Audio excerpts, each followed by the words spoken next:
ہیں خوش آمدید اور A to Z نیوز کے ساتھ میں ہوں ایمان فاطمہ۔ نظر ڈالتے ہیں آج کی اہم خبروں پر۔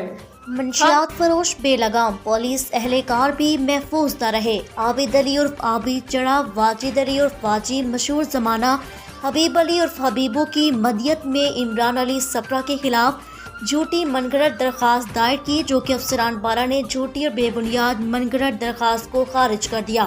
اب عمران علی سپرہ نے جھوٹی درخواست کے خلاف اپنے افسران بالا کو درخواست دی ان کے خلاف کارروائی کی جائے تاکہ آئندہ کوئی بھی کسی پولیس اہلکار یا کسی آفیسر کے خلاف درخواست نہ دے، پولیس کی عزت کو مجروح نہ کیا جائے۔ فی الوقت کے لیے نیوز اسٹوڈیو سے اتنا ہی۔ مزید خبروں کے لیے ہمارے ساتھ رہیے اور دیکھتے رہیں A to Z نیوز، کیونکہ A to Z نیوز آپ تک پہنچاتا ہے ہر خبر سچ کے ساتھ۔